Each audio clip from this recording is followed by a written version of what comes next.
ಆತ್ಮೀಯ ಮಾಧ್ಯಮ ಮಿತ್ರರೇ, ಖುಷಿಯಾಗುತ್ತೆ ನನಗೆ. ಪ್ರತಿ ಸಾರಿ ಎಷ್ಟು ಸಾರಿ ಬೆಳಗಾವಿ ಬಂದರೂ ಖುಷಿ. ಮಾಧ್ಯಮದವರು ಅಷ್ಟೇ ಪ್ರೀತಿ. ಸುಮಾರು 50 ವರ್ಷದ ಇತಿಹಾಸ ಇದೆ ಇಲ್ಲಿಗೆ ಬರೋದಕ್ಕೆ. ಬೇಕಾರ್ಸ್ ಬಂದಿದ್ದೀನಿ ಮತ್ತು ಅಲ್ಲಿ ಭಾರಿ ದೊಡ್ಡ ಸಭೆಗಳಾಗಿದೆ, ಹೋರಾಟಗಳಾಗಿದೆ. ಬೆಳಗಾವಿ ಅಂತಂದರೆ ನನಗೆ ಭಾಳ ಪ್ರೀತಿ, ಅಭಿಮಾನ ಮತ್ತು ಗಡಿನಾಡಿನ ಜನ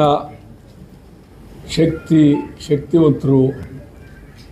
ಅವರಿಗೆ ನಾವು ಕರೆದಾಗಲೆಲ್ಲ ನಾನು ಬರ್ತೀನಿ. ಅವರಿಗೆ ಭಾಳ ಅತ್ಯಂತ ಗೌರವದಿಂದ ಬರ್ತೀನಿ. ಭಾಳ ವರ್ಷ ಪಾಪ ತಮಗೆಲ್ಲ ಗೊತ್ತಿರಬೇಕು, ಹಿಂದೆ ಹೋರಾಟಕ್ಕೆ ಅನೇಕರು ಹೋರಾಟ ಮಾಡಿದ್ದಾರೆ. ಬೆಳಗಾವಿಯಲ್ಲಿ ಕನ್ನಡ ಉಳಿಸೋದಕ್ಕೆ ಅನೇಕರು ಹೋರಾಟ ಮಾಡಿದ್ದಾರೆ. ನಾನು ಅವ್ರ ಜೊತೆಲೂ ಇದ್ದೀನಿ, ಈಗಲೂ ನಿಮ್ಮ ಜೊತೆಲೂ ಇದ್ದೀನಿ. ಮುಂದೇನು ಈ ಬೆಳಗಾವಿನ ಪ್ರಶ್ನೆ ಬಂದಾಗ ನಾನು ಮೊದಲನೇವನಾಗಿ ಇರ್ತೀನಿ. ಇದು ಭಾಳ ನೋವಿನ ಪ್ರಸಂಗ ಅಂತಂದರೆ, ಇದುವರೆಗೂ ನಾನು ನೋಡಿದ್ದೀನಿ ರಾಜಕಾರಣಿಗಳಿಗೆ, ಅವು ಯಾವುದೇ ಪಾರ್ಟಿಯವರಾಗಿರಲಿ, ಬೆಳಗಾವಿ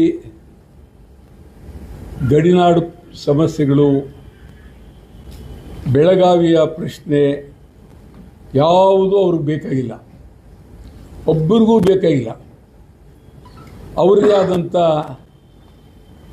ರಾಜಕಾರಣ ಮಾಡ್ತಾಯಿದ್ದಾರೆ ಹೊರತು ಬೆಳಗಾವಿ ಇವತ್ತೇನಾದರೂ ಕನ್ನಡ ಉಳಿಸಿದರೆ ಅದು ಕನ್ನಡ ಪರ ಸಂಘಟನೆಗಳು ಸಂಪೂರ್ಣ, ಅವು ಯಾರೇ ಆಗಿರಲಿ ಅದ್ಭುತವಾಗಿ ಕೆಲಸ ಮಾಡಿದ್ದಾರೆ. ಒಂದು ತೊಂದರೆ ಆಯಿತು ಅಂದರೆ ಬೀದಿಗೆ ಬರ್ತಾರೆ. ಒಂದು ಅವರಿರೋದ್ರಿಂದ ಎಷ್ಟು ಶಕ್ತಿ, ಒಬ್ಬ MLA ಆಗಲಿ, ಒಬ್ಬ ಪಾರ್ಲಿಮೆಂಟ್ ಸದಸ್ಯರಾಗಲಿ, ಒಬ್ಬ ರಾಜ್ಯಸಭಾ ಸದಸ್ಯರಾಗಲಿ ಬೀದಿಗೆ ಬಂದು ಬೆಳಗಾವಿಯಲ್ಲಿ ಹೋರಾಟ ಮಾಡೋದನ್ನು ನಾನು ನೋಡಲೇ ಇಲ್ಲ. ಮತ್ತು ನಮ್ಮ ರಾಜ್ಯದ ಮಂತ್ರಿಗಳಾಗಲಿ ಯಾರೇ ಆಗಲಿ ಬಹಳ ಗಟ್ಟಿಯಾಗಿ ಬೆಳಗಾವಿ ಬಗ್ಗೆ ಮಾತಾಡಲೇ ಇಲ್ಲ. ಬೆಳಗಾವಿಯಲ್ಲೇ ಶಾಸನಸಭೆ ಕಟ್ಟಡ, ಅದ್ಭುತವಾದ ಕಟ್ಟಡ. ಇಲ್ಲೂ ಬೆಳಗಾವಿ ಬಗ್ಗೆ ಮಾತಾಡಲಿಲ್ಲ. ಬಂದರು, ಪ್ರತಿ ವರ್ಷ ಬರ್ತಾರೆ, ಅದೇನೋದಕ್ಕೊಂದು ಕತೆ ಹೇಳ್ತಾರೆ. ಚಳಿಗಾಲವೋ ಬೇಸಿಗೆ ಕಾಲವೋ ಯಾವುದೋ ಒಂದು ಕತೆ ಹೇಳ್ತಾರೆ. ಪ್ರತಿ ಸಾರಿ ಬಂದಾಗಲೂ ಬರೀ ಗೋಳು ಗೋಳು ಗೋಳು ಗೋಳು. ಯಾರು ಬೆಳಗಾವಿ ಬಗ್ಗೆ ಕನಿಷ್ಠ ಒಂದು 3 ದಿನವಾದರೂ ನಾವು ವಿಶೇಷವಾಗಿ ಬೆಳಗಾವಿ, ಉತ್ತರ ಕರ್ನಾಟಕ, ಹೈದರಾಬಾದ್ ಕರ್ನಾಟಕ ಇದರ ಬಗ್ಗೆ ಸಮಗ್ರವಾಗಿ ಮಾತನಾಡಿ ಏನು ಮಾಡಬೇಕು ಅಂತೇಳಿ ಇವತ್ತವರೆಗೂ ಮಾತಾಡಲಿಲ್ಲ. ನಿಮಗೆ ನಾನು ಅನ್ನಿಸ್ತದೆ, ಕರ್ನಾಟಕ ಏಕೀಕರಣಕ್ಕೆ ಎಂತೆಂಥ ಮಹನೀಯರು, ಅದರಲ್ಲೂ ಬೆಳಗಾವಿ ಮುಖಂಡರುಗಳು ಬಹಳ ಹೋರಾಟಗಳನ್ನು ಮಾಡಿದ್ದಾರೆ. ಯಾಕಾಯಿತು ಏಕೀಕರಣ? ಇಲ್ಲಿ ನಮ್ಮವ್ರಿಗೆ ಯಾರಿಗೂ ಗೊತ್ತೇ ಇಲ್ಲ. ಮೊದಲನೇದಾಗಿ ಏಕೀಕರಣ ಎಲ್ಲಾಯಿತು ಅಂತಲೇ ಗೊತ್ತಿಲ್ಲ. ಏಕೀಕರಣದ ಉದ್ದೇಶ ಏನು? ಉತ್ತರ ಕರ್ನಾಟಕ, ಹೈದರಾಬಾದ್ ಕರ್ನಾಟಕ ಇವೆಲ್ಲ ಯಾಕೆ ಸೇರಿಸ್ಕೊಂಡ್ರಿ ನೀವು? ಸೇರಿಸ್ಕೊಂಡ ಮೇಲೆ ಅದ್ಭುತವಾಗಿ ಅವರಿಗೆ ಏನೇನು ಅನುಕೂಲಗಳು ಬೇಕು, ಬಹಳ ರೈತರಿಗೆ ಬೇಕಾದದ್ದು, ಜನಸಾಮಾನ್ಯರಿಗೆ ಬೇಕಾದದ್ದು, ವಿದ್ಯುತ್ ಶಕ್ತಿ, ರಸ್ತೆಗಳು, ನಿವೇಶನಗಳು, ಜಲಾಶಯಗಳು, ಇದ್ರ ಬಗ್ಗೆ ಬಹಳ ಪ್ರಾಮಾಣಿಕವಾದಂಥ ಚಿಂತನೆ ಆಗಲಿಲ್ಲ. ನಾನು ಇವಾಗ ಹೇಳ್ತೀನಿ, ಈ ಸರ್ಕಾರ ಯಾರೇ ಮುಖ್ಯಮಂತ್ರಿ ಇರಲಿ, DK ಶಿವಕುಮಾರ್ ಅವರೇ ಇರಲಿ, ಯಾರೇ ಇರಲಿ, ಒಂದು ಮುಂದಿನ ಅಧಿವೇಶನದಲ್ಲಿ ಉತ್ತರ ಕರ್ನಾಟಕಕ್ಕೆ ಏನೇನು ಮಾಡಿದ್ದೀರಿ ಅಂತೇಳಿ ಒಂದು ಶ್ವೇತಪತ್ರವನ್ನು ಹೊರಡಿ. ಉತ್ತರ ಕರ್ನಾಟಕ ಬೆಳಗಾವಿಗೆ ಏನು ಮಾಡಿದ್ರಿ, ಬೆಳಗಾವಿ ಪರಿಸ್ಥಿತಿ ಏನಿತ್ತು, ಹಿಂದೆ ಏನಾಯಿತು, ಈಗೇನಾಗಿದೆ, ಕನ್ನಡಿಗರ ಪರಿಸ್ಥಿತಿ ಏನು ಹೇಳಿ. ಹುಬ್ಬಳ್ಳಿ ಧಾರವಾಡದ್ದು ಹೇಳಿ, ಹೈದರಾಬಾದ್ ಕರ್ನಾಟಕದ್ದು ಹೇಳಿ, ಬಿಜಾಪುರದ್ದು ಹೇಳಿ, ಗುಲ್ಬರ್ಗದ್ದು ಹೇಳಿ, ರಾಯಚೂರದ್ದು ಹೇಳಿ. ಇದೆಲ್ಲ ಉತ್ತರ ಕರ್ನಾಟಕದ್ದೇ ಒಂದು ವಿಶೇಷವಾಗಿ ಶ್ವೇತಪತ್ರವನ್ನು ನೀವು ಬಿಡುಗಡೆ ಮಾಡಿ. ಇದು ನಾನು ಉತ್ತರ ಕರ್ನಾಟಕ ಆ ಕಡೆ ದಕ್ಷಿಣ ಕರ್ನಾಟಕ ಅಂತ ಹೇಳ್ತಾ ಇಲ್ಲ. ನನ್ನ ದೃಷ್ಟಿಯಲ್ಲಿ ಅಖಂಡ ಕರ್ನಾಟಕ ನಂಬುದು. ಆದರೆ ನಾವು ಇವರನ್ನು ಹೊರಗೆ ಕುಣಿಸಿ ನಾವು ತಿಂಡಿ ತಿಂತಿದ್ರೆ ಸರಿಯಲ್ಲ. ಅದು ನಾವು ನೀವೆಲ್ಲ ಒಟ್ಟಿಗೆ ತಿಂಡಿ ತಿನ್ನಬೇಕು. ಆ ಭಾವನೆ ನಮ್ಮಲ್ಲಿ ಬೆಳಿಬೇಕು. ಭಾಳ ಅತ್ಯಂತ ಬಡತನ ಇದೆ ಅನೇಕ ಕಡೆ. ಈಗ ಬಾಗಲಕೋಟೆಯಲ್ಲಿ ನೀವು ಜಲಾಶಯ ಮಾಡೋದಕ್ಕೆ ಅವರಿಗೆ ಬೇರೆ ಮನೆ ಕಟ್ಟಿಕೊಡ್ತೀವಿ ಅಂತೇಳಿ ಹೇಳಿ ಎಷ್ಟು ದಿವಸ ಆದರೂ ಅಲ್ಲಿ ಅವರಿಗೆ ಅನೇಕರಿಗೆ ಮನೆಗಳು ಕಟ್ಟಿಲ್ಲ, ಹಣ ಕೊಟ್ಟು ಒಂದಲ್ಲ ಗೋಳು. ಇದೊಂದೇ ಅಲ್ಲ, ನಿಮ್ಗೆ ಹೇಳ್ತೀನಿ. ಇವತ್ತು ನಿನ್ನೆ ರಾಯಚೂರಿಂದ ನನಗೆ ಫೋನ್ ಮಾಡಿದ್ರು. ಈ ಏಮ್ಸ್ ಹೋರಾಟ ಮಾಡ್ತಾ ಇದ್ದಾರೆ. ಏಮ್ಸ್ ಬೇಕು ಹೋರಾಟ. ಎಷ್ಟು ದಿವಸದ ಹೋರಾಟ ಅಂತ ತಿಳ್ಕೊಂಡಿರ್ಬೋದು. ನನಗೆ ಆಶ್ಚರ್ಯ ಆಗೋಯ್ತು. ನಾನು ಭಾಳ ಹೋರಾಟ ಮಾಡಿದ್ದೀನಿ. ಇದನ್ನು ಕೇಳಿ 4 ವರ್ಷಗಳಿಂದ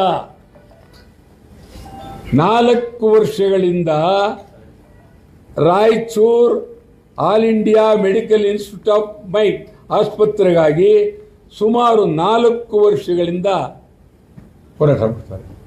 ಅವರೇ, ನೀವು ಯಾರಾದರೂ ನೀವು ಏನು 4 ವರ್ಷದಲ್ಲಿ ಹೋರಾಟ ಮಾಡ್ತಾ ಇದ್ದೀರಿ, ನಿಮ್ಮ ಪರಿಸ್ಥಿತಿ ಏನು ಅಂತ ಒಬ್ಬ ಮಂತ್ರಿ ಒಬ್ಬರು ಕೇಳುವರೇ ಇಲ್ವೇ? ಅಲ್ಲಿ ಸಂಪೂರ್ಣವಾಗಿ ಇಡೀ ಒಂದಲ್ಲ, ನಿಮ್ಗೆ ಹೇಳ್ತಾ ಹೋದರೆ ಕಣ್ಣೀರು ಬರುತ್ತೆ.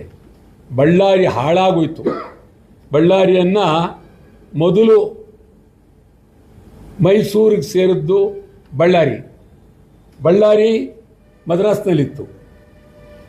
ಬಳ್ಳಾರಿಯನ್ನು ಸೇರಿಸೋದಕ್ಕೆ ಕೆಂಗಲ್ ಹನುಮಂತಯ್ಯನವರು ಭಾರಿ ಹೋರಾಟ ಮಾಡಿ ಬಳ್ಳಾರಿಯನ್ನು ಸೇರಿಸಿದ್ರು. ಆಗ ಅಲ್ಲಿ ಪ್ಲೆಬಿಸೈಟ್ ಇದಾಗುತ್ತೆ, ಯಾರಿಗೆ ಕೊಡಬೇಕು ಅನ್ನುವಾಗ ಒಬ್ಬ ಮುಸ್ಲಿಂ ಅಭ್ಯರ್ಥಿ ನಮ್ಮ ಪರವಾಗಿ ನಿಲ್ಲಿಸ್ತೀವಿ ನಾವು. ಬಳ್ಳಾರಿ ಅತ್ಯುನ್ನತವಾದಂಥ ಓಟ್ ಬಂದ್ಬಿಡ್ತದೆ, ಗೆಲ್ತೀವಿ ಅಲ್ಲಿ. ಆವಾಗ ಬಳ್ಳಾರಿಯ ಭೂಗರ್ಭವನ್ನೆಲ್ಲ ಹಾಳು ಮಾಡಾಕ್ಬಿಟ್ರು. ಎಲ್ಲ ಲೂಟಿ ಆ ಲೂಟಿ ಮಾಡಿರೋರೇ ಮಂತ್ರಿಗಳು, ಆ ಲೂಟಿ ಮಾಡಿರೋರೇ ಅಧಿಕಾರಿಗಳಿರೋರು. ಒಬ್ಬನಾದರೂ ಆದರ್ಶ. ಇವೆಲ್ಲ ನಿಮ್ಗೆ ಹೇಳ್ತೀನಿ. ಇದು ಮಹಾಭಾರತ ರಾಮಾಯಣಕ್ಕಿಂತಲೂ ಅಪಾಯ ಇದಾಗೋಗಿದೆ. ಅದನ್ನಾದರೂ ನಾವು ಪ್ರೀತಿಯಿಂದ ಓದ್ಬೋದು, ಸಂತೋಷ ಪಡ್ಬೋದು. ಆದರೆ ಇಂಥದ್ದು 10 ರಾಮಾಯಣಗಳು ಬರೀಬೋದು. ಇದನ್ನು ನಮ್ಮ ಈ ಪರಿಸ್ಥಿತಿಯಿಂದ ಹಾಳಾಗೋಗಿದೆ. ನಾನು ನೋವಾಗುತ್ತಿದ್ದು ನನಗೆ. ಯಾವ್ದಾದ್ರು ಊರಿಗೆ ಹೋಗ್ಬೇಕಾದ್ರೆ ಏನು ಅಂತ. ನಿನ್ನೆ ನನಗನ್ನಿಸ್ತದೆ, ರಾಯಚೂರಿಂದ ಫೋನ್ ಮಾಡ್ತಾರೆ ಅವರು, ಸರ್ ಬನ್ನಿ ನೀವು ಒಂದು ದಿವಸ ನೋಡೋದಕ್ಕೆ ಅಂತ. ಸತ್ಯ ಹೇಳ್ತೀನಿ, ನನಗೆ ನಿಜವಾಗ್ಲೂ ಎಲ್ಲಿಗೆ ಬೇಕಾದ್ರೂ ಹೋಗ್ತೀನಿ. ಬಟ್ ಈ ರಾಜ್ಯಕ್ಕೆ ಒಳ್ಳೆಯದಾಗಬೇಕು. ಅದಕ್ಕಾಗಿ ಮೈಸೂರು ಕಾವೇರಿ ಒಂದೇ. ಕಾವೇರಿಯಲ್ಲಿ ಏನು ಬೇರೆ ಅತ್ತಿತ್ತ ಇಡೀ ರಾಜ್ಯವೇ ಕಾವೇರಿ ಇದ್ದಂಗೆ. ಕಬಿನಿ ಇದೆ, ಹಾರಂಗಿ ಇದೆ, ಹೇಮಾವತಿ ಇದೆ, ಇಲ್ಲಿ ಕೃಷ್ಣ ಇದೆ, ಈ ಎಷ್ಟಿದೆ ನಮ್ಮಲ್ಲಿ. ಮಹದಾಯಿ, ಕಳಸಬುಂಡೂರಿ. ನಿಮ್ಗೆ ಶಕ್ತಿನೇ ಇಲ್ವೇ? ಅದ್ರ ಬಗ್ಗೆ ಒಂದು ಯುದ್ಧ ಮಾಡೋಕ್ಕೆ ಶಕ್ತಿನೇ ಇಲ್ವೇ? ಗೋವಾದವರು ನಿಮ್ಮನ್ನು ಎದುರಿಸ್ತಾ ಇದ್ದಾರೆ, ನಿಮಗೆ ಶಕ್ತಿನೇ ಇಲ್ಲ. ಆಮೇಲೆ ನಮ್ಮ 4 ಜನ ಕೇಂದ್ರದ ಮಂತ್ರಿಗಳು ದಂಡ. ಒಬ್ಬರು ಜೋಶಿ ಅಂತ, ಇನ್ನೊಬ್ಬರು ಯಾರು ಶೋಭಾ ಕರಂದ್ಲಾಜೆ, ಇನ್ನೊಬ್ಬ ಸೋಮಣ್ಣ ಅಂತ, ಇನ್ನೊಬ್ಬ ಏನಂದ್ರಿ ಕುಮಾರಸ್ವಾಮಿ. ಓಯ್ಯೋ 4 ಜನ ಹೊಡಿತಾರೆ ಬುರುಡನ. ಇದು ಬಹುಶಃ ಈ ಬುಡ್ಬುಡ್ಕೆಯವರು ಮಾಡಲ್ಲ. ನಮ್ಮಲ್ಲಿ ಹಿಂದೆ ಹಳ್ಳಿಲಿ ಬರ್ತಿದ್ರು, ಲಟ ಹೇಳಿ ನಿಮ್ಮ ಮನೆ ಉದ್ಧಾರ ಆಗುತ್ತೆ ನಿಮಗೆ. ಅವ್ರ ಅಪ್ಪನ ಮೀರಿಸ್ಬಿಟ್ರಿ ಇವರು. Hopeless fellows. ನಾಚಿಕೆ ಆಗುತ್ತೆ ಇವರು ಮಂತ್ರಿಗಳಾಗಿರೋ ಬದಲು. ಒಂದು ದಿನ ಮಾತಾಡಿ ಅಥವಾ ನಾನು ರಾಜ್ಯ ನಿಮಗೆ ಕೊಡ್ತೀನಿ ಅಂತ ಹೇಳ ಸ್ಥೈರ್ಯ ಶಕ್ತಿ ಬದೇ ಹೋಯ್ತು. ನಮ್ಮ ರಾಜ್ಯ ದುರ್ದೈವ. ಒಂದು ಕಾಲದಲ್ಲಿ ನಮ್ಮ ರಾಜ್ಯದಿಂದ ಅದ್ಭುತವಾದಂಥ ವ್ಯಕ್ತಿಗಳು ಆಯ್ಕೆ ಆಗ್ತಾ ಇದ್ರು. ಇದರ ಹುಡುಗಾಟ ಆಗಿದೆ. ಅಪ್ಪ ಮಂತ್ರಿ, ಮಗ MLA, ಸೊಸೆ ಬರೀದೆ ಹಂಚ್ಕೊಂಡ್ಬಿಟ್ಟಿದ್ದಾರೆ. ಫ್ಯಾಮಿಲಿ ಇದು ಹಂಚ್ಕೊಂಡ್ಬಿಟ್ಟಿದ್ದಾರೆ. ನಾನು ಕನ್ನಡ ಪರ ಸಂಘಟನೆಗಳು ಹೇಳ್ತೀನಿ, ನೀವು ಭದ್ರವಾಗಿ ಹೋರಾಟ ಮಾಡಬೇಕು. ಜಾತಿ ಗೀತಿ ಯಾವ್ದು ಇಟ್ಕೊಳ್ಳೋಕೆ ಕೂಡ್ದು. ಒಂದೇ ಜಾತಿ, ಕನ್ನಡ ಜಾತಿ. ಕನ್ನಡ ಬಿಟ್ಟು ಯಾವ ಜಾತಿ? ಕನ್ನಡ. ನಾನು ನನ್ನ ಮಗಳು ಮನೆಗೆ ಇವರು ಬಂದಿದ್ರು, ಏನು ಬರೆಸ್ಬೇಕು ಜಾತಿ ಕೇಳಿದ್ರೆ ಕನ್ನಡ ಜಾತಿ ಅಂತ ಬರೆಸಿ ಕಳಿಸಿ ಅಂತಂದೆ. ಒಳ್ಳೆ ಕಥೆ ಏನತ್ತೆ, ಕನ್ನಡ ಜಾತಿ. ಇದರಲ್ಲಿ ಬೇರೆ ಜಾತಿಗಳನ್ನ ಹೇಳ್ಕೊಂಡು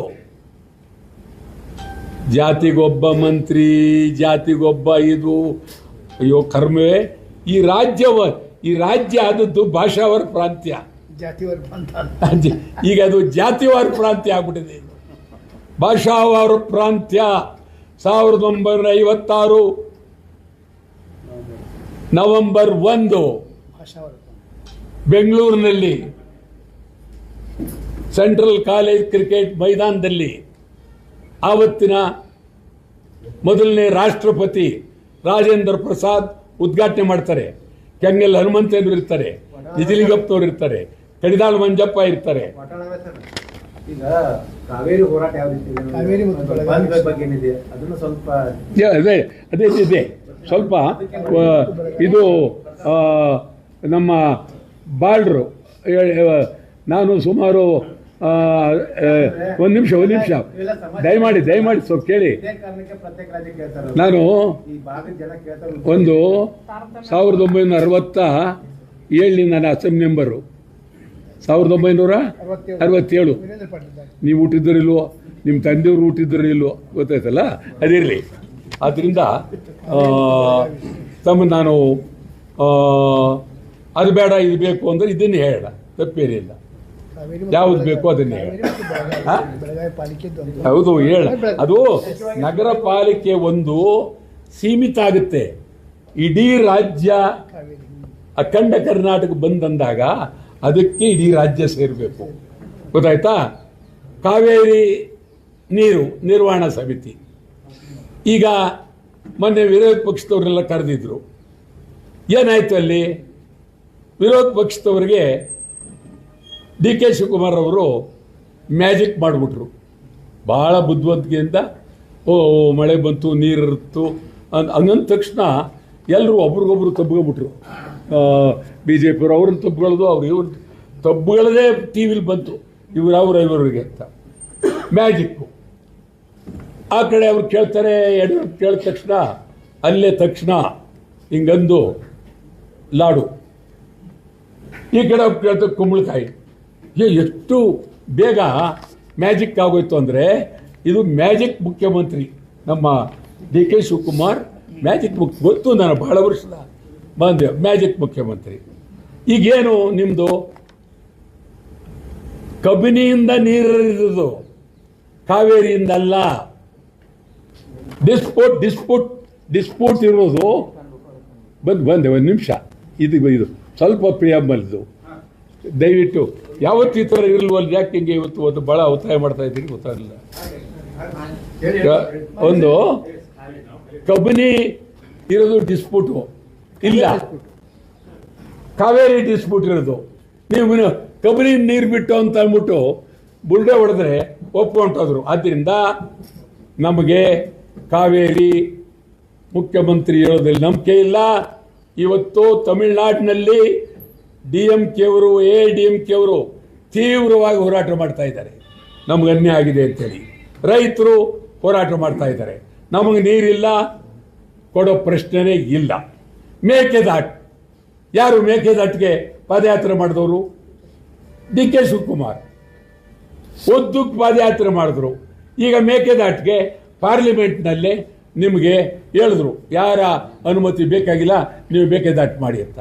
ನೀವು ಮೇಕೆದಾಟು ಮಾಡೋದಕ್ಕೆ ಏನು ಮಾಡಿದ್ದೀರಿ ಅಂತ ನಿಮ್ಮಲ್ಲಿ ಏನು ಕಾಣ್ತಾ ಇಲ್ಲ. ಬೆಳಗಾವಿ ಉಳಿಸ್ಬೇಕು, ಹಂಗಂದ್ರೆ ಇಡೀ ಬೆಳಗಾವಿಯ ಸಮಗ್ರತೆಯನ್ನ ಉಳಿಸಬೇಕು ಅನ್ನೋದೇ ಈ ಅಖಂಡ ಕರ್ನಾಟಕ ಬಂದ್ಗೆ ಇಲ್ಲಿಂದ ಶಕ್ತಿ. ಬೆಳಗಾವಿ ಉಳಿಬೇಕು, ಬೆಳಗಾವಿ ಮಹಾನಗರ ಪಾಲಿಕೆ, ಬೆಳಗಾವಿ ಕರ್ನಾಟಕದ ಅವಿಭಾಜ್ಯ ಅಂಗ ಎಂದು ನಿರ್ಣಯ ಮಾಡಬೇಕು. ಎಂಥ ನಾಚಿಕೆಗೇಡು ಅಂದರೆ, ಇಲ್ಲಿ ಕನ್ನಡ ಪರ ಸಂಘಟನೆಗಳು ಸುಮಾರು 4 ತಿಂಗಳಿಂದ ಒಂದೇ ಸಮನೆ ಹೋರಾಟ ಮಾಡ್ತಾ ಇದ್ದಾರೆ. ಯಾವುದಕ್ಕಾಗಿ? ಕರ್ನಾಟಕದ ನೆಲ, ಇಲ್ಲೇ ಇರುವ ಪಾಲಿಕೆ, ಕನ್ನಡದ ಮೇಯರು, ಬಿಜೆಪಿಯ ಪಕ್ಷ ಯಾರೇ ಆಗಿರಲಿ, ಇದೇನಿದು? ಇದು ನಮಗೆ ನೀವು ನಿರ್ಣಯ ಮಾಡದೇ ಇರಲಿ, ಬೆಳಗಾವಿ ನಮ್ಮದೇ, ಅದರಲ್ಲೇನು ಯಾವದೇನು ಒಂದು ಇಂಚ್ ಕಿತ್ಕೊಳ್ಳೋಕೆ ಸಾಧ್ಯ ಇಲ್ಲ. ಆದರೆ ಒಂದು ಮಹಾನಗರ ಪಾಲಿಕೆ, ನಿಮ್ಮ ಬದ್ಧತೆ ಏನು, ಪ್ರಾಮಾಣಿಕತೆ ಏನು? ಇದು ಒಂದೇ ನಿಮಿಷ ಬೆಳಗಾವಿ ಕರ್ನಾಟಕ ಅವಿಭಾಜ್ಯ ಅಂಗ ನಿರ್ಣಯವನ್ನು ಮಂಡಿಸ್ತೇನೆ, ಯಾರು ಪರ ಯಾರು ವಿರುದ್ಧ ಅಂದರೆ ಮುಗಿದೋಗಿತ್ತು. ಇದು ನೀವು ಅಗಾಧವಾದಿ ಇದನ್ನು ಇನ್ನೂ 4 ತಿಂಗಳಾದ್ರೂ ಆ ಸಿದ್ದರಾಮಯ್ಯನ ಸರ್ಕಾರವೂ ಮಾಡಲಿಲ್ಲ, ಈ ಕಡೆ ಈ ಸರ್ಕಾರ ಬಂದಿದೆ. ಈಗ ಸಿದ್ದರಾಮಯ್ಯರ ಮಗನೇ ಅದಕ್ಕೆ ಮಂತ್ರಿ, ಹೌದಾ? ಮಂತ್ರಿ ಅವರೇ ಅಲ್ಲ, ಮಂತ್ರಿ ಅವರು. ನಾನು ಹೇಳಿದ್ದೀನಿ, ಮತ್ತೆ ಹೇಳ್ತೀನಿ, ಮಾಡಿ ಅಂತೇಳಿ. 4 ತಿಂಗಳಿಂದ ಮಾಡಲಿಲ್ಲ ಅಂದರೆ ಏನಾಗಿರ್ಬೋದು? ಇದಕ್ಕೆ ನಾವು ಹಿಂದೇನು ಹೇಳಿದ್ದೋ, ಬಂದ್ ಮಾಡ್ತೀವಿ, ಇಲ್ಲೇ ಹೇಳೋಗಿದ್ದೆ, ಬಂದ್ ಮಾಡ್ತೀವಿ. ಬಂದ್ ಮಾಡಿದ್ರೆ ಶಕ್ತಿ, ಬಂದ್ ಮಾಡಿದ್ರೆ ಗೌರವ, ಬಂದ್ ಮಾಡಿದ್ರೆ ಇಡೀ ರಾಜ್ಯ ದೇಶ ಎಲ್ಲರಿಗೂ ಗೊತ್ತಾಗುತ್ತೆ. ಆ ದೃಷ್ಟಿಯಿಂದ ನಾವು ಬಂದ್ಗೆ ಇದನ್ನು ಸೇರಿಸಿದ್ವಿ. MS ನಿಷೇಧ ಮಾಡಲೇಬೇಕು, ಗಡಿನಾಡು ಬೆಳಗಾವಿ ಅಭಿವೃದ್ಧಿ ಆಗಲೇಬೇಕು. ರಾಯಚೂರು ಹೇಳಿದೆ ಆಗಲೇ, ಕನ್ನಡಿಗರಿಗೆ ಉದ್ಯೋಗ ಕೊಡಬೇಕು. ಕನ್ನಡ ಮಾಧ್ಯಮ ಶಾಲೆ, ನಿಮಗೆ ಎಷ್ಟು ನೋವಾಗುತ್ತೆ ಅಂದರೆ, ಕನ್ನಡ ಮಾಧ್ಯಮ ಶಾಲೆಗಳನ್ನು ನಮ್ಮ ಎಲ್ಲ ಸರ್ಕಾರಗಳು ಕಾಲು ಕಸ ಮಾಡ್ಕೊಂಡಿದ್ದಾರೆ. ಬೇಕಾಗಿಲ್ಲ ಅವ್ರಿಗೆ, ಎಲ್ಲ ಇಂಗ್ಲೀಷ್ ಮಾಧ್ಯಮ ಶಾಲೆಗಳು ಬೇಕು, ಅದಕ್ಕೆ ಅನುಕೂಲ ಬೇಕು. ಸರ್ಕಾರಿ ಶಾಲೆಗಳು ಮುಚ್ಚಬೇಕು, ಈ ಖಾಸಗಿ ಶಿಕ್ಷಣ ಸಂಸ್ಥೆಯವರಿಗೆ ಅನುಕೂಲ ಇದು ಸರಿಯಾದ ಕ್ರಮ ಅಲ್ಲ. ಉತ್ತರ ಕರ್ನಾಟಕ ಅಭಿವೃದ್ಧಿ ಆಗಬೇಕು, ಕಲ್ಯಾಣ ಕರ್ನಾಟಕ ಅಭಿವೃದ್ಧಿ ಆಗಬೇಕು, ಆಲ್ಮಟ್ಟಿ ಜಲಾಶಯ ಏರಿಸಬೇಕು, ಕನ್ನಡದಲ್ಲೇ ನಾಮಫಲಕ, ಕರ್ನಾಟಕದಲ್ಲಿ ಪರಭಾಷೆಯವರ ಹಾಳೆ ಬೆಳಗಾವಿಲೂ ಇದೆ, ಇಡೀ ಕರ್ನಾಟಕ ಉದ್ದಕ್ಕೂ ಅದಿದೆ. ಹಿಂದಿ ಬೇಡವೇ ಬೇಡ. ಬಿಡದಿ ಉಪನಗರ, ಅಲ್ಲಿ ರೈತರು ಸುಮಾರು ಅವರು 8 ತಿಂಗಳಿಂದ ಮಾಡ್ತಾ ಇದ್ದಾರೆ. ಗಡಿನಾಡು ಕನ್ನಡ ಶಾಲೆಗಳಿಗೆ ಇದು ಬಹಳ ಪ್ರಾಮುಖ್ಯವಾಗಿ. ಈಗ ಸೊಲ್ಲಾಪುರ, ಅಕ್ಕಲಕೋಟೆ, ಆ ಕಡೆ ಕಾಸರಗೋಡು, ಈಗ ಮಡಕ್ಸಿರ, ಅಲ್ಲಿ ತಾಳ್ವಾಡಿ, ಹೊಸೂರು, ಇದೆಲ್ಲ ಏಕೀಕರಣ ಆಗುವ ಸಂದರ್ಭದಲ್ಲಿ ಹೊರಗೆ ಉಳಿದುಬಿಡ್ತು. ಹೊರಗೆ ಉಳಿದಿರೋರು 2 ಕೋಟಿ ಜನ ಇದ್ದಾರೆ. ಅವ್ರನ್ನ ಯಾರು ಕೇಳೋರಿಲ್ಲ. ನೀವು ಶಾಲೆ ಮಾಡ್ತಾ ಇದ್ದೀರಾ, ಕನ್ನಡ ಇದ್ದೀರಾ, ನಿಮ್ಮ ಮಕ್ಕಳು ಪಾಸಾದರೆ ನಮ್ಮ ರಾಜ್ಯಕ್ಕೆ ಕರ್ಕೊತೀವಿ, ಏನಿಲ್ಲ. ಅದಕ್ಕೆ ನಾನು ಹೇಳ್ತೀನಿ, ಕನಿಷ್ಠ ಆಯವ್ಯಯದಲ್ಲಿ ಹೊರನಾಡ ಕನ್ನಡಿಗರ ಕ್ಷೇಮಕ್ಕಾಗಿ 500 ಕೋಟಿ ರೂಪಾಯಿ ಅನುದಾನ ಇಡಿ. ಬ್ಯಾಂಕುಗಳಲ್ಲಿ ಕನ್ನಡಿಗರ ಉದ್ಯೋಗ ಕೊಡಿ. ಎಲ್ಲಿ ನೀವು ಬ್ಯಾಂಕ್ ಪರೀಕ್ಷೆ ಎಲ್ಲ ಹಿಂದಿ ಇಂಗ್ಲೀಷ್, ರೈಲ್ವೆ ಪರೀಕ್ಷೆ ಎಲ್ಲ ಹಿಂದಿ ಇಂಗ್ಲೀಷ್, ಇನ್ನು ಕನ್ನಡದವ್ರಿಗೆ ಉದ್ಯೋಗ ಇಲ್ಲಿ. ಪೊಲೀಸ್ನವರು ಇದು ಪಾಪ, ಇದೊಂದು 15 ವರ್ಷ ಅವ್ರನ್ನ ವರ್ಗ ಮಾಡಿ ಅವ್ರ ತಂದೆ ತಾಯಿ ಊರುಗಳಿಗೆ ಕೇಳೋರಿಲ್ಲ. ಈ ರೀತಿ ಹಂಪೆಯ ಕನ್ನಡ ವಿಶ್ವವಿದ್ಯಾಲಯ, ಈ ರೀತಿ ನಾವು ಈ ಎಲ್ಲ ಬೇಡಿಕೆಗಳನ್ನಿಟ್ಟು ಅಖಂಡ ಕರ್ನಾಟಕ ಬಂದ್ ಬೆಳಗಾವಿಯಿಂದ ಚಾಮರಾಜನಗರದವರೆಗೆ, ಇಲ್ಲಿ ಮಂಗಳೂರಿನಿಂದ ಕೋಲಾರದವರೆಗೆ. ಇದನ್ನ ಬಹಳ ಅದ್ಭುತವಾಗಿ ಮಾಡಬೇಕು ಅಂತ. ಆದರೆ ಸರ್ಕಾರದವರು ಈ ಬಂದ್ಗೆ ಹೇಗಾದರೂ ಮಾಡಿ ಇದನ್ನು ಬಂದ್ ಮಾಡಬೇಕಲ್ಲ ಅಂತ ಬಹಳ ಶತ ಪ್ರಯತ್ನ ಪಡ್ತಾ ಇದ್ದಾರೆ. ನಾನು ತಮಗೆ ಹೇಳ್ತಾ ಇದ್ದೀನಿ, ಇದು ತಮಗೆ ನೀವು ನೋಡಿದ್ದೀರಿ, ಇದಕ್ಕಿಂತ ಇನ್ನೂ ನಮ್ಮದು ಗೋಳಿನ ಕತೆ. ಆದ್ದರಿಂದ ನಾವು ಬದ್ಧವಾಗಿದ್ದೇವೆ, ಕನ್ನಡಿಗರು ಶಕ್ತಿಯಿಂದಿದ್ದೇವೆ, ಶಕ್ತಿವಂತರು ಅಂತ ಹೇಳಿ ಇಡೀ ದೇಶಕ್ಕೆ ರಾಜ್ಯಕ್ಕೆ ತಿಳಿಸೋದಕ್ಕೆ ನಮ್ಮ ಪಾರ್ಲಿಮೆಂಟ್ ಸದಸ್ಯರು ಬಾಯೇ ಬಿಡಲ್ಲ. ಅವರು ಪಾಪ ಬಾಯೇ ಬಿಟ್ಟಿಲ್ದವ್ರಿಗೂ ಅವರು ಇಬ್ಬರು ಸಾಕು, ಯಾರು ಮಾಡೋದು ಬೇಡ, ಇಬ್ಬರು ಎದ್ದು ಅಲ್ಲೇ ಪ್ರಧಾನಮಂತ್ರಿ ಕೂತಿರ್ತಾರೆ. ಕರ್ನಾಟಕ ಅನ್ಯಾಯವಾಗಿದೆ ಅಂತ ಇಷ್ಟು ಕೂಗಲಿ, ಇಬ್ಬರು ಪಾರ್ಲಿಮೆಂಟ್ ಮೆಂಬರ್, ಅದು ಇಡೀ ದೇಶಕ್ಕೆ ಹೊರಟೋಗುತ್ತೆ. ಇಬ್ಬರೇ ಇಬ್ಬರು ಎದ್ದು ಅವ್ರನ್ನೇನು ಪಾರ್ಲಿಮೆಂಟ್ ಮೆಂಬರ್ನ ಹೊರಗಾಕಿದ್ರು ಸದಸ್ಯತ್ವ ಕಿತ್ಕೊಳ್ಳೋಕ್ಕಾಗಲ್ಲ. ಒಬ್ಬರಿಗಾದರೂ ಧೈರ್ಯ ಇಲ್ವಲ್ಲ ನಮ್ಮವರು? ಎದ್ದು ನಿಂತು ನೀವೇನೇನೋ ಮಾತಾಡ್ತೀರಿ, ನಾವು ಅದೆಲ್ಲ ಒಪ್ಪೋದಿಲ್ಲ, ಕರ್ನಾಟಕದ್ದೇಳಿ ನೀರಿಂದೇಳಿ ಅನ್ಯಾಯ ಆಗಿದೆ, ಏನು ಯಾವುದಕ್ಕೆ ಒಂದು ಕೂಗನ್ನ ಇಬ್ಬರೇ ಇಬ್ಬರು, ಮಿಕ್ಕವ್ರು ಬೇಡ, ಇಬ್ಬರು ಕೂಗಿದ್ರೆ, ಒಬ್ಬರು ಕೂಗಲಿಲ್ಲ, ಕೂಗ್ತಾ ಇಲ್ಲ, ಇವ್ರು ಕೂಗಿಸ್ಬೇಕು. ಇದು ಈ ಪರಿಸ್ಥಿತಿ. ಆದ್ದರಿಂದ ಕನ್ನಡ ಒಕ್ಕೂಟ ಇಡೀ ರಾಜ್ಯದ ಉದ್ದಗಲಕ್ಕೂ ನಾವು ತೀವ್ರವಾದಂಥ ಹೋರಾಟ. ನಾನಂತೂ ಈ ರಾಜ್ಯಕ್ಕೆ ಬೆಳಗಾವಿಗೆ ಜೈಲಿಗೆ ಹೋಗೋಕ್ಕೂ ಸಿದ್ಧ, ಎಲ್ಲಕ್ಕೂ ನಾನು ಸಿದ್ಧ, ಅದರಲ್ಲೇನು ಬೇರೆ ಮಾತು ಇಲ್ವೇ ಇಲ್ಲ. ಆದ್ದರಿಂದ ಇಡೀ ರಾಜ್ಯಕ್ಕೆ ಈ ಬಂದು ಇದೊಂದು ಅದ್ಭುತವಾದ ಬಂದ್. ನೀವು ಬೆಳಗಾವಿ ಮಾಧ್ಯಮದವರುವೆ ಹೆಚ್ಚಿನ ರೀತಿಯಲ್ಲಿ ಬಂದ್ಗೆ ಬೆಂಬಲ ಕೊಡಬೇಕು. ಇಲ್ಲಿಂದ ಮೊಳಕೆ ಶುರುವಾಗುತ್ತೆ, ಬೆಳಗಾವಿಯಿಂದ ಅಲ್ಲಿ ಚಿಗುರೊಳಿ ತಗೇನು ಅದು ಹೇಳ್ತೀನಿ. ಇದು 13ನೇ ತಾರೀಕು ಬಂದ್ ಬಿಡಿ ಅಂತ ಹೇಳಿ ಹೇಳ್ತಾ ಇದ್ದಾರೆ ಅವರು ವಿರೋಧ ಪಕ್ಷದವ್ರಿಗೆ ಟೋಪಿ ಹಾಕಿದಾಗ ನಮ್ಗೆ ಹಾಕಕ್ಕೆ ಹೊರಟಿದ್ದಾರೆ. ಅದಲ್ಲ, ಒಬ್ಬ ವಿರೋಧ ಪಕ್ಷದವ್ರು ಹೋದ್ರಲ್ಲ ಕನಿಷ್ಠ, ಅವರು ಏನೂ ಮಾತಾಡಲಿಲ್ಲ, ಕೂತರು ಎದ್ರು ಬಂದರು. ಆ ದೃಷ್ಟಿಯಿಂದ 13ನೇ ತಾರೀಕು ಇದೇ ತಿಂಗಳು ಬೆಳಗ್ಗೆ 6ರಿಂದ ಸಂಜೆ 6ರವರೆಗೆ ಅಖಂಡ ಕರ್ನಾಟಕ ಬಂದ್.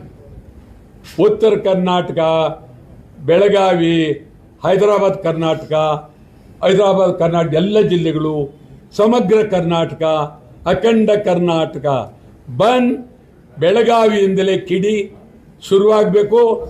ಯಾರು ಏನೇ ಹೇಳಿದ್ರು ಬಂದ್ ನಿಲ್ಲೋದಿಲ್ಲ. ಹೇಳ್ತಾರೆ ನೀರು ಬಿಟ್ಬಿಟ್ರು, ಇನ್ನೇನು ನೀರು ಹೋಯ್ತಲ್ಲಿ ಬಂದ್ ಯಾಕೆ ಅಂತ. ಇದೆಲ್ಲ ನಾಟಕ. ಪ್ರಶ್ನೆಗೆ ಯಾವುದಕ್ಕೂ ಹಿಂದೆ ಮುಂದೆ ಹೋಗಬಾರ್ದು. ಬಂದ್ಗೆ ನಮ್ಮೆಲ್ಲ ಕನ್ನಡ ಪರ ಸಂಘಟನೆ ಹೋರಾಟ ಮಾಡಬೇಕು. ತಾವು ದಯಮಾಡಿ ಹೆಚ್ಚಿನ ರೀತಿಯಲ್ಲಿ ಬೆಂಬಲ ಕೊಡಬೇಕು. ನಾನು ಈಗ ಘೋಷಣೆ ಆಗ್ತೀನಿ, ನೀವೆಲ್ಲ ಕೂಗಿ. August 13 August 13 August 13 August 13 August 13 August 13 August 13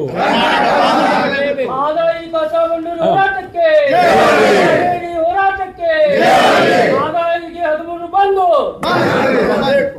ನಿಂತ್ಕೊಂಡು ಕೂಗೋಣವಾ? ಸರ್, ಇನ್ನೊಂದು ಈಗ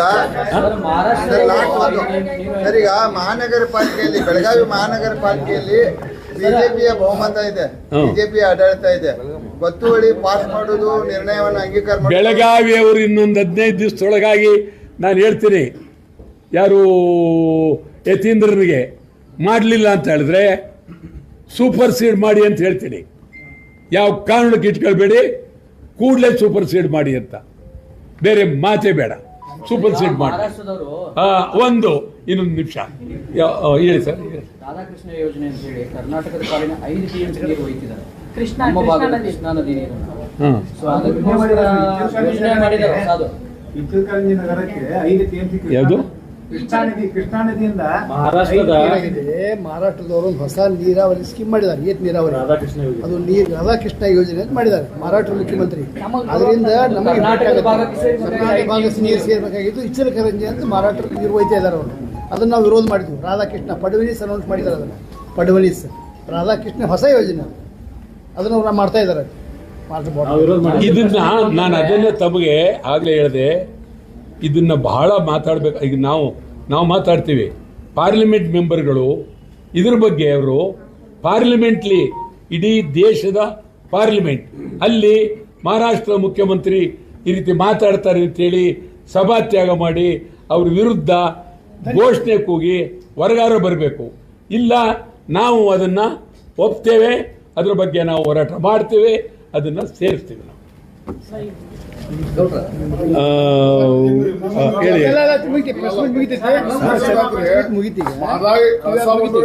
ಒಂದು ನಿಮಿಷ ನಾನು ನಿಮ್ಗೆ ಗಮನ ದಯವಿಟ್ಟ ಕಳಸಾ ಬಂಡೂರಿ ಹೋರಾಟ ಕೇವಲ ಉತ್ತರ ಕರ್ನಾಟಕಕ್ಕೆ ಮಾತ್ರ ಸೀಮಿತ ಆಗತೈತಿ. ಯಾಕಂದ್ರೆ ತಾವು ಬಹಳ ದೊಡ್ಡ ಹೋರಾಟಗಾರರು, ತಾವು ಪೈಲಾ ಬಂದು ಹೋರಾಟದೊಳಗೆ ಭಾಗವಹಿಸಿದಿರಿ, ಅದಾಯ್ತು. ಇವಾಗ ಉತ್ತರ ಕರ್ನಾಟಕದೊಳಗಿನ ಮಹದಾಯಿ ಹೋರಾಟಕ್ಕೆ ದಕ್ಷಿಣ ಕರ್ನಾಟಕದವರು ಯಾರು ಕೂಡ ಭಾಗವಹಿಸ್ತಾ ಇಲ್ಲ. ಮತ್ತೆ ನಾವು ಕಾವೇರಿ ಹೋರಾಟಕ್ಕೆ ತಾವು ವಹಿಸಿದ್ದೀರಿ, ನಾ ಅಪ್ರಿಷಿಯೇಟ್ ಮಾಡ್ತೀನಿ, ಆ ವಿಚಾರ ಇಲ್ಲ. ನಾವು ಈಗ ದಕ್ಷಿಣ ಕರ್ನಾಟಕದೊಳಗ ಬಿಡದಿ ಹೋರಾಟಕ್ಕೂ ಕೂಡ ನಾವು ಇಡೀ ಉತ್ತರ ಕರ್ನಾಟಕದಿಂದ ರಟ್ಟಿ ಬುತ್ತಿ ಕಟ್ಕೊಂಡು ಹೋಗಾಸ್ ನಾವು ಹೋರಾಟ ಮಾಡಿದ್ದೀವಿ, ಒಂದೇದ್ದು. ಆಮೇಲೆ ಅಲ್ಲಿ ದೇವನಹಳ್ಳಿ ವಿಮಾನ ನಿಲ್ದಾಣ ಹತ್ರ ಏನು ಜಮೀನನ್ನು ಕಸ್ಕೊಂಡಿದ್ದಿರಲ್ಲ, ಅದಕ್ಕೂ ಹೋಗಿ ಕಾಸು ನಾವು ಇಡೀ ಉತ್ತರ ಕರ್ನಾಟಕದಿಂದ ಹೋಗಿ ಹೋರಾಟ ಮಾಡಿದ್ದೀವಿ, ಎರಡನೇದ್ದು. ಕಾವೇರಿ ಅಲ್ಲಿ ನೀರು ಬಿಡುದು ಬಂದಾಗ ನಾವು ಇಲ್ಲಿ ಕೂಡ ಬಂದ್ ಮಾಡಿ ಕಾಸ, ನನ್ನ ಹತ್ರ ಎಲ್ಲ ವಿಸಿಲ್ಸ್ ಅದಾವ, ನಾನು ಕರ್ಕೊಂಡು ಕೊಡ್ತೀನಿ. ನಾವು ಸಂಪೂರ್ಣವಾಗಿ ಉತ್ತರ ಕರ್ನಾಟಕ ಬಂದ್ ಮಾಡಿ ಕಾಸ ನಾವು ಬೆಂಬಲ ಕೊಡ್ತೀವಿ. ನಮ್ಮ ಉತ್ತರ ಕರ್ನಾಟಕದ ಜ್ವಲಂತ ಸಮಸ್ಯೆ ಆದ ಈಗ 5 ಜಿಲ್ಲಾದವ್ರು ನಾವು ನೀರು ಕುಡಿಯಾಕ ನೀರಿಲ್ಲ ನಮಗೆ. ನಾನು ಕಳಸಾ ಬಂಡೂರಿ ಹುಟ್ಟಿದ ತಾಲೂಕಿನವನ, ನಾನು ಖಾನಾಪುರ ತಾಲೂಕಿನಿಂದ ಬಂದಂತ ವ್ಯಕ್ತಿ. ಟ್ಯಾಂಕರ್ ಮುಖಾಂತರ ನೀರು ಕುಡಿತೇವೆ. ಇಡೀ ಉತ್ತರ ಕರ್ನಾಟಕಕ್ಕೆ 100 TMC ನೀರು ಕೊಡುವಂತ ತಾಲೂಕಿನಾಗ ನಾವು ಟ್ಯಾಂಕರ್ ಮುಖಾಂತರ ನೀರು ಕುಡಿತೀವಿ. ಅದಕ್ಕೆ ದಯವಿಟ್ಟು ನನ್ನ ಒಕ್ಕಲಿನಿಂದ ಮನವಿ ಏನಂದ್ರೆ, ಇಡೀ ದಕ್ಷಿಣ ಕರ್ನಾಟಕದವರು ತಾವೆಲ್ಲರೂ ಕೂಡಿ ನಮ್ಮ ಉತ್ತರ ಕರ್ನಾಟಕದ ಮಹದಾಯಿ ಹೋರಾಟಕ್ಕೆ ಭಾಗವಹಿಸಿದ್ದಾರೆ. ಇದು ಅದಕ್ಕೆ ತಮ್ಗೆ ಹೇಳೋದಾದ್ರೆ, ಈ ಬಂದ್ಲಿ ಬಹಳ ಮುಖ್ಯವಾದದ್ದು ಮಹದಾಯಿ ಕಳಸಾ ಬಂಡೂರಿ ಬೆಳಗಾವಿದು. ಈ ಕಡೆಯದ್ದೇ ನಾವು ಜಾಸ್ತಿ ಮಾಡಿ ಅಲ್ಲಿ ಬರೀ ಕಾವೇರಿದು ನೀರು ಅವ್ರು ಕೊಟ್ಟರಷ್ಟು ಬಿಟ್ಟರಷ್ಟು ಅದೆಲ್ಲ ಪ್ರಶ್ನೆ. ಇಲ್ಲಿದು ಅಖಂಡ ಕರ್ನಾಟಕ ಬಂದಂದ್ರೆ ಮಹದಾಯಿ ಕಳಸಾ ಬಂಡೂರಿ ಬೆಳಗಾವಿ ಗಡಿ, ಈ ಕಡೆ ಹೈದರಾಬಾದ್ ಕರ್ನಾಟಕ ಎಲ್ಲವನ್ನೂ ಸೇರಿಸಿ ಭಾರಿ ಪ್ರಮಾಣದಲ್ಲಿ ಬಂದ್ ಮಾಡಬೇಕು ಅಂತಿದ್ವಿ. ಅದಕ್ಕೆ ನೀವು ಅದನ್ನ ಮಾಡಕ್ ಹೊರಟಿದ್ದಕ್ಕೆ ನಾವು ಅಪ್ರಿಷಿಯೇಟ್ ಆಗಿನ ನಾವೆಲ್ಲರೂ ಇದಕ್ಕೆ ಕೈ ಜೋಡಿಸ್ಕೊಂಡು ಬಂದವ್ರು. ಯಾಕಂದ್ರೆ ನಮ್ದು ಅಳಲು ಏನಾಗತ್ತೈತೆ ಅಂದ್ರೆ ಮಹದಾಯಿ ಹೋರಾಟ ಆಮೇಲೆ ಮಾತಾಡಿ, ಆಮೇಲೆ ಅದ ಮುಗಿಸ್ಬೋಣ. ಈಗ ಮುಂದೇನೀಗ ಮುಂದೇನು ಅದಾಯ್ತು. ನಾವು ಈಗ ಅಲ್ಲಿ ಏನಿಲ್ವಾ, ಒಂದ್ ನಿಮಿಷ ಅವ್ರಿಗೆ ಹೇಳ್ಬೇಕಲ್ಲ, ನಾವೇನಾದ್ರು ಮಾಡೋದು ಅಷ್ಟೇ. ಅಷ್ಟೇನಾ? ಸರಿ, ಆಯ್ತಾ? ಸರ್, ಇನ್ನೊಂದು ಲಾಸ್ಟ್ ಹೇಳಿ. DK ಶಿವಕುಮಾರ್ ಅವರು ಮ್ಯಾಜಿಕ್ ಮುಖ್ಯಮಂತ್ರಿ ಅಂತಂದ್ರೆ ಯಾವ ತರ ಮ್ಯಾಜಿಕ್ ಮಾಡ್ತಾರೆ ಅನ್ನೋದೇ ಹೇಳಿಲ್ಲ. ಯಾವ ತರ ಮ್ಯಾಜಿಕ್ ಮಾಡ್ತಾರೆ ಅನ್ನೋದೇ ಹೇಳಿಲ್ಲ. ಮ್ಯಾಜಿಕ್ ಅಂತ ನೀವು ನೋಡಿದ್ದೀರಿ, ಬಹಳ ಬುದ್ಧಿವಂತ ಮ್ಯಾಜಿಕ್ ಮಾಡೋದ್ರಲ್ಲಿ, ಗೊತ್ತಾಯ್ತಾ? ನಿಮಗೆ ಮ್ಯಾಜಿಕ್ ಅಂದ್ರೆ ನಿಮ್ಗೆ ಗೊತ್ತು, ಸರ್ಕಸ್ ಅಲ್ಲ. ಮ್ಯಾಜಿಕ್ ಅಂದ್ರೆ ನಿಂತಿದ್ದಂಗೆ ಲಾಡು ಕೊಡೋದು, ಸರ್ರ ತಿಂಗನ್ಬಿಡೋದು, ಲಾಡಿ ಕೊಟ್ಬಿಡೋದು, ನಿಂತಿದ್ದಂಗೆ ಸುತ್ತೋದು, ಮೈಸೂರು ಪಾಕ್ ಕೊಟ್ಬಿಡೋದು, ನಿಂತಿದ್ದಂಗೆ ರೊಟ್ಟಿ ಕೊಟ್ಬಿಡೋದು. ಅದೇನಿದು? ನಿಮ್ ಕಡೆ ಲಾಡು ಮೈಸೂರು ಪಾಕ್ ಕೊಡ್ತಾರೆ, ನಮ್ ಕಡೆ ಹೌದು, ನಿಂಬೆ ಹಣ್ಣು ಕೊಡ್ತಾರೆ. ಇದು ಮಾಯಾಜಾಲ. ಈ ಮಾಯಾಜಾಲಕ್ಕೆ ನಮ್ಮ ಎಲ್ಲ ದಡ್ರು ವಿರೋಧ ಪಕ್ಷದವರು ಬಿದ್ದು ಹೋದ್ರು. ಮಾಯಾಜಾಲ ಮಾಡಿ ಅಲ್ಲಿ ನೀರು ಹರಿತಾ ಇದೆ ಅಂದರು. ಎಲ್ಲ ಹರಿತದೆ, ಹೇಗೆ ಇದು ಡಿಸ್ಪ್ಯೂಟ್ ಇರೋದು ಕಾವೇರಿನ ಕಬ್ಬಿ ಯಾರು ಕೇಳಲಿಲ್ಲ, ಮಾತಾಡಲಿಲ್ಲ. ಆಯ್ತಾ? ಫೇಲ್ ಆಗಿದೆ ವಿರೋಧ ಪಕ್ಷದ, ಇದು ಸಂಪೂರ್ಣವಾಗಿ ಫೇಲ್ ಆಗಿದೆ. ನಾನು ಒಂದು ದಿನವಾದ್ರೂ ಒಂದು ಸಾರಿ ಆದ್ರೂ 1 ವಾರಗಳ ಕಾಲ ಸಮಗ್ರ ಕರ್ನಾಟಕದ ಅದರಲ್ಲೂ ಹೈದರಾಬಾದ್ ಕರ್ನಾಟಕದ ಬಗ್ಗೆ ನಾವು ಸಂಪೂರ್ಣ ಚರ್ಚೆ ಮಾಡ್ತೀವಿ ಅಂತೇಳಿ ಒಂದು ಅಧಿವೇಶನಾದರೂ 1 ವಾರ ಕಳೆದಿದ್ರೆ ಬಹಳ ಅದ್ಭುತವಾಗಿತ್ತು. ಈಗ ನಿಮ್ಮ ಬಂದ್ಗೆ ವಿರೋಧ ಪಕ್ಷಗಳು ಬೆಂಬಲ ಕೊಟ್ಟಿಲ್ವಾ ಸರ್? ಯಾವುದಕ್ಕೆ? ನಿಮ್ಮ ಬಂದ್ಗೆ. ಬಂದು ನಮ್ಮ ಬಂದ್ಗೆ ನಿಮಗೆ ಗೊತ್ತಿಲ್ಲ. ವಿರೋಧ ಪಕ್ಷಗಳು ಅವ್ರು ಕೊಡಲೇಬೇಕು, ಕೊಡ್ತಾರೋ ಇಲ್ವೋ ಗೊತ್ತಿಲ್ಲ ವಿಚಾರ, ಆಯ್ತಾ? ಆ ಆಡಳಿತ ಪಕ್ಷದವರು ಬಂದ್ ತಗೊಳ್ಳಿ ಅಂತ ಹೇಳ್ತಾ ಇದ್ದಾರೆ. ಆದ್ರಿಂದ ಇವ್ರು ಯಾರ ಮಾತಿಗೂ ನಾವು ಕೇಳೋ ಪ್ರಶ್ನೆ ಇಲ್ಲ. ಬಂದ್ ಉಂಟು, ಅಖಂಡ ಕರ್ನಾಟಕ ಬಂದ್ ಉಂಟು, ಕನ್ನಡಕ್ಕಾಗಿ ಬಂದ್, ನಾಡಿಗಾಗಿ ಬಂದ್, ರಾಜ್ಯಕ್ಕಾಗಿ ಬಂದ್ ಉಂಟು. ಧನ್ಯವಾದ.